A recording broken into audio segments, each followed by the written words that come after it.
अस्सलाम वालेकुम dear student. तो करता हूँ आप लोग खैरियत से होंगे। आज हमारे पास 10th क्लास केमिस्ट्री हमारे पास लेक्चर नंबर 1 है हमारे पास, जो कि इम्पोर्टेंट क्वेश्चन है क्योंकि इस दफ़ा जो सिलेबस डिस्ट्रीब्यूट किया गया ऐसे किया गया कि इम्पोर्टेंट जो क्वेश्चन है लोग वो कर रहे हैं, साथ साथ जो है वो शॉर्ट क्वेश्चन जो एक्सरसाइज वाले या एडिशनल चंद वो कर रहे हैं। तो भाई पहला हमारे पास जो क्वेश्चन है वो है डायनामिक इक्विलिब्रियम क्या होता है और उसकी मैक्रोस्कोपिक प्रॉपर्टीज़ क्या हैं। इंपॉर्टेंट लॉन्ग क्वेश्चन है और जब भी आज मोस्टली हम इंपॉर्टेंट क्वेश्चंस की बात करते हैं तो इस क्वेश्चन को लाजमी कहते हैं कि हमारे पास डायनामिक इक्विलिब्रियम का क्वेश्चन जो आपने लाजमी करना है क्योंकि इसके आने के चांसेस जो होते हैं। आज जब पढ़ते हैं हमारे पास लेक्चर नंबर 1 हम पढ़ेंगे डायनामिक इक्विलिब्रियम क्या होता है और मज़ीद इसकी मैक्रोस्कोपिक प्रॉपर्टीज़ वो डिस्कस करते हैं। अच्छा, पहली बात जब हम बात करते हैं डायनामिक इक्विलिब्रियम की तो हमारे पास डायनामिक इक्विलिब्रियम क्या होता है। तो सबसे पहले बताता चलूँ कि हमारे पास केमिकल इक्विलिब्रियम की दो पॉसिबिलिटीज़ होती हैं, उनमें एक स्टैटिक इक्विलिब्रियम होता है और एक डायनामिक इक्विलिब्रियम होता है। क्योंकि बाकी जो काम है इंशाल्लाह हम शॉर्ट क्वेश्चन में कर लेंगे, लेकिन अभी मैं सिर्फ डायनामिक इक्विलिब्रियम पे आ रहा हूँ। तो हमारे पास डायनामिक इक्विलिब्रियम क्या होता है, हम कहते हैं when the reaction does not stop. हमारे पास आ जाता है when the reaction does not stop only the rate of forward reaction become equal to the rate of reverse reaction but take place in opposite direction।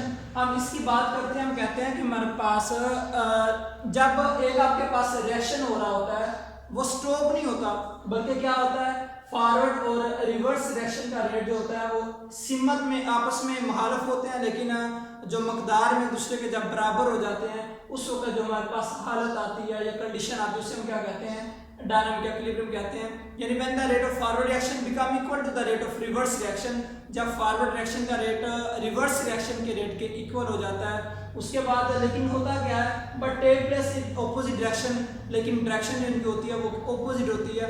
इस हालत को हम कहते हैं dynamic equilibrium. लेकिन मे बी आपका 10th क्लास का पहला लेक्चर है, आपको थोड़ी सी कन्फ्यूजन होगी कि हमारे पास ये फॉरवर्ड रिएक्शन क्या है और उसके बाद मजीद आपके पास ये जो रिवर्स रिएक्शन है ये आपके पास क्या होता है। मैं छोटी सी एग्जांपल के साथ इसको क्लियर करवा देता हूँ ताकि मजीद आपके लिए समझना बिल्कुल ईजी हो जाए। अच्छा, मैं फॉर एग्जांपल मैं बात करता हूँ कि मैं कोई भी एग्जांपल ले लेता हूँ। फॉर एग्जांपल मैं कैल्शियम ऑक्साइड की बात करता हूँ, जब ये रिएक्ट करते थे ना, बल्कि इससे भी मैं इजी जो है ना इससे भी हम इजी रिएक्शंस की बात कर लेते हैं। फॉर एग्जांपल हमारे पास एक हाइड्रोजन जब वो आयोडीन के साथ रिएक्ट करता है तो क्या बना देता है हाइड्रोजन आयोडाइड यानी 2HI। ये हमारे पास एक रिएक्शन है, रिएक्शन में जब हाइड्रोजन आयोडीन के साथ रिएक्ट करता है तो क्या बना देता है हाइड्रोजन आयोडाइड बना देता है। अगर हम इसको हीट करें, अब हाइड्रोजन आयोडीन का आपस में मिलके हाइड्रोजन आयोडाइड बनाना ये हमारे पास कहलाता है फॉरवर्ड रिएक्शन। यानी ये हमारे पास होता है रिएक्टेंट, रिएक्टेंट का प्रोडक्ट बनाना ये हमारे पास कहलाता है फॉरवर्ड रिएक्शन। लेकिन रिवर्स की जब हम बात करते हैं तो रिवर्स में हमारे पास क्या होता है, ये जो हमारे पास प्रोडक्ट बना हुआ है ना इसका दोबारा फिर रिएक्टेंट में जाना यानी रिवर्स जाना हमारे पास क्या कहलाता है रिवर्स रिएक्शन कहलाता है। इसमें भी यही बात कर रहे हैं, हम कहते हैं जब फॉरवर्ड रेट यानी RF बराबर हो जाता है RR के, यानी फॉरवर्ड रिएक्शन का रेट जो होता है रिवर्स रिएक्शन के रेट के बराबर हो जाता है, लेकिन सिमत मुखालिफ होती है। सिमत मुखालिफ होने का मतलब अब ये देखो ये हमारे लेफ्ट से राइट की जाने जा रहा है, यानी फॉर एग्जांपल ये हमारे पास होता है लेफ्ट टू राइट और ये जो हमारे पास रिवर्स होता है ये किस जाने जा रहा है, अभी ये हमारे पास राइट टू लेफ्ट जा रहा है। तो इसका मतलब है इनकी सिर्फ क्या होती है डायरेक्शन इनकी ऑपोजिट होती है, लेकिन जो रेट RF R का वो क्या हो जाता है वो हमारे पास इक्वल हो जाता है। इस हालत को हम क्या कहते हैं डायनामिक इक्विलिब्रियम कहते हैं।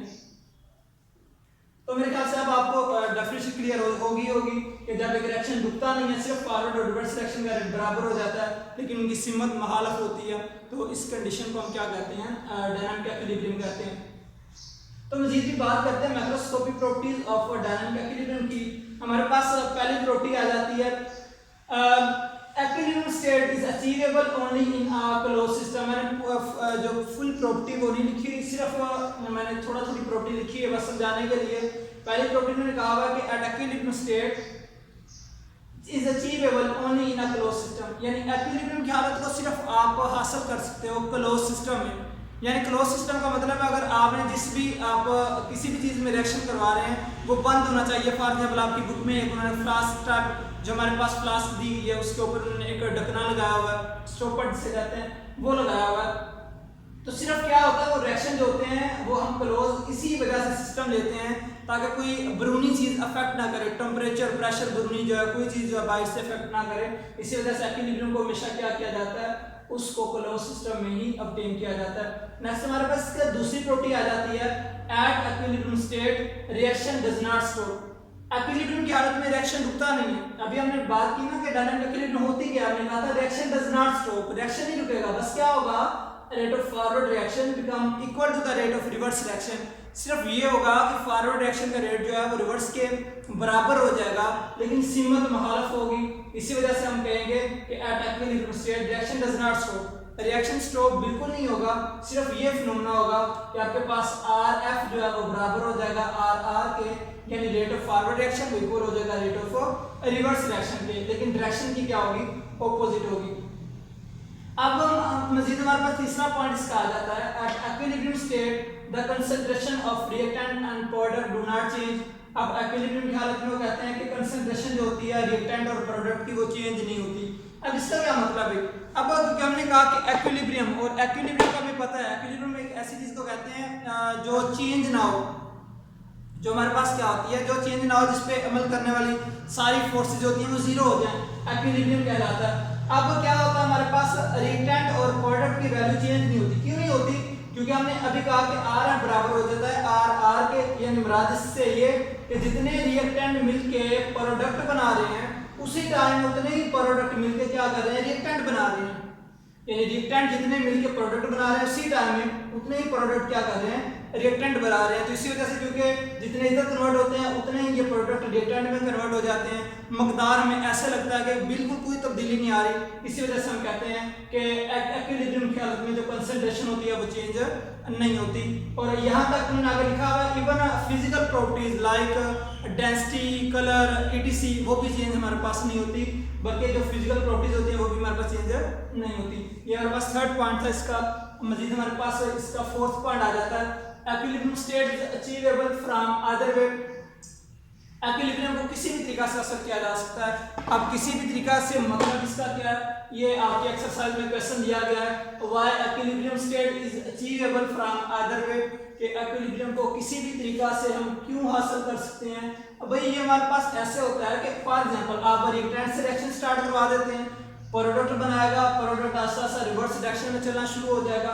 तो क्या होगा कि एक वक्त आएगा जब दोनों का रेट बराबर हो जाएगा, इक्विलिब्रियम आ जाएगी। अच्छा, अगर आप रिएक्टेंट से नहीं शुरू करवाना चाहते रिएक्शन तो आप प्रोडक्ट ले लो, प्रोडक्ट को हीट करना शुरू कर दो, तो क्या होगा ये हाइड्रोजन और साथ में आयोडीन बनना शुरू हो जाएंगे। ये दोबारा फिर क्या करेंगे, ये फिर दोबारा रिवर्स में आना शुरू हो जाएंगे। फिर एक वक्त वो आएगा जब फिर दोबारा इक्विलिब्रियम की जो है वो कंडीशन जो है वो गेन हो जाएगी। इसका मतलब है रिएक्शन जो है इक्विलिब्रियम जो होती है इसको आप किसी भी तरीका से स्टार्ट कर सकते हो, चाहे आप रिएक्टेंट से स्टार्ट कर लो या आप इसको प्रोडक्ट से स्टार्ट कर लो। जहां से भी आप स्टार्ट इस रिएक्शन को करोगे सिर्फ क्या होगा कि थोड़ी देर बाद आपके पास इक्विलिब्रियम जो है वो अचीव हो जाएगा। हमारे पास ये शॉर्ट क्वेश्चन इंपॉर्टेंट है, लास्ट में हमारे पास equilibrium state can be disturb and again achieved. एक इक्विलिब्रियम की हालत को हम डिस्टर्ब कर सकते हैं। डिस्टर्ब का मतलब है अगर आप फॉर एग्जांपल आपने पानी लिया और पानी में आपने नमक थोड़ा सा डाल दिया, बल्कि नमक रहने दे क्योंकि आपने नाइन्थ में पढ़ा नमक परफेक्ट नहीं हीट का होता, आप चीनी ऐड पानी में कर लो, तो आप ठंडा पानी लो उसमें चीनी ऐड करो, आप देखोगे ठंडे पानी में जल्दी हल नहीं होगी। लेकिन आप अगर ऐसे करते हो कि हीट अप करना शुरू कर देते हो, उसे गर्म करना शुरू कर देते हो, तो आप देखोगे कि वो जल्दी जो है वो डिसॉल्व होना शुरू हो जाएगी। इसका मतलब है पहले वो इक्विलिब्रियम में था, यानी जब आपने चीनी को पानी में हल किया ठंडे पानी में जितनी हल हो सकती थी वो हल होगी, इक्विलिब्रियम उसने जो है वो गेन कर लिया। लेकिन जब आप टेम्परेचर प्रोवाइड करोगे क्या होगा, उसकी इक्विलिब्रियम चेंज हो जाएगी, इक्विलिब्रियम की हालत डिस्टर्ब हो जाएगी और ज़्यादा चीनी हल होना उसमें शुरू हो जाएगी, जिसकी वजह से हम कहेंगे इक्विलिब्रियम डिस्टर्ब हो गया। इसी तरह इक्विलिब्रियम स्टेट को जब आप डिस्टर्ब करते हो, चाहे आप प्रेशर को चेंज कर दो, चाहे आप टेम्परेचर को चेंज कर दो, किसी भी चीज़ को अगर आप चेंज करते हो, कंसंट्रेशन को चेंज कर देते हो अगर, तो इक्विलिब्रियम जो है वो जो हमारे पास